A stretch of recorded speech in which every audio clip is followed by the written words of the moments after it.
જય સ્વામિનારાયણ. આજ વાત કરવી છે એક છોકરાઓની, જે સંબંધ થાય અને પછી છોકરી કેવી રીતે ના પાડે છે અને કેવી રીતે રિજેક્ટ કરે છે ને એની પર. હું પણ એક સ્ત્રી છું અને હું પણ એક છોકરી જ હતી, અને અમારી પણ સગાઈ થઈ ત્યારે શું શું હતું એમને ખબર જ છે. પણ અત્યારની છોકરીઓમાં જે અમારી 14 વર્ષ પહેલા જે જોણ કરતા એમાં બહુ ફેર છે.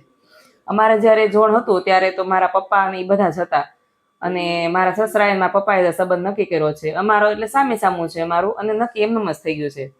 અને પણ અત્યારે તો બાયોડેટા આવી ગયો છે. ત્યારે બાયોડેટા હતો પણ બહુ ઓછો હતો, પણ પેલા છોકરો જોતા ખરા બાયોડેટા પેલા એમ. એટલે છોકરો જોવા જાય છે અને છોકરો વયો જાય છે, એટલે છોકરીને પૂછવામાં આવે કે ભાઈ તને કેવું લાગ્યું એમ. એટલે છોકરી એમ કહે છે કે ભાઈ છોકરો નીચો છે, ઠીંગણો છે, બટકો છે, એક શબ્દના કેટલા શબ્દ યુઝ કરે એમ. કાળો છે, ઘર નાનું છે, એના મમ્મી પપ્પા એની સાથે રહે છે, એને એક ભાઈ છે, મારે એક છોકરો હોય ત્યાં સંબંધ કરવો છે, બેન છે. તો ભાઈ આપણી ઘેર આ બધી વસ્તુ તો છે, તમારે કોઈ પણ છોકરાને ના પાડવી છે તો આવી રીતે શું કામ એની ખામી સાથે ના પાડો છો? એ એની કઈ ખામી નથી, પણ છોકરાની અને એના ખાનદાનની માણસાઈ તો જોવો, એનું પરિવાર ભેગું છે એ તો જોવો. છોકરીઓ શું પૈસા હશે તો જ બધું થશે? પૈસા જોઈએ જીવન જીવવા માટે, પણ સાથે સાથે માણસાઈ અને પ્રેમ તો જોઈશે ને.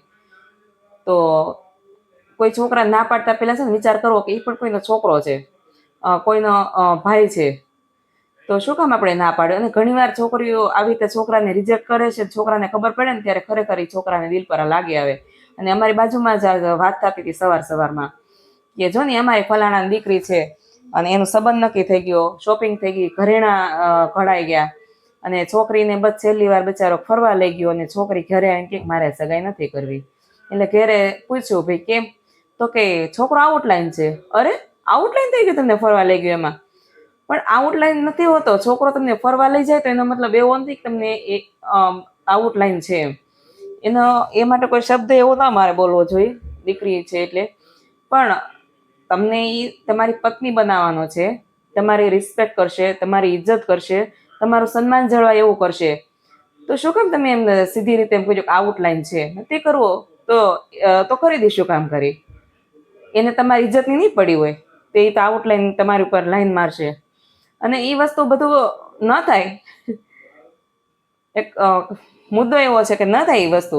તો કોઈ છોકરાને આવું શું કામ કહો છો? અને આ છોકરાને એમ કીધું અને પછી બીજી સગાઈ કરશે, અને આગળ વાળા જાણશે નહીં કે ભાઈ સગાઈ નક્કી હતી કેમ તૂટી છે. તો શું આ બધું કેવા બે હશે કે છોકરો આઉટલાઈન છે એમ? ખરેખર છોકરીને આજની શું થઈ ગયું કે ખબર જ નથી પડતી. તો જરા કમેન્ટ કરજો. જય સ્વામિનારાયણ.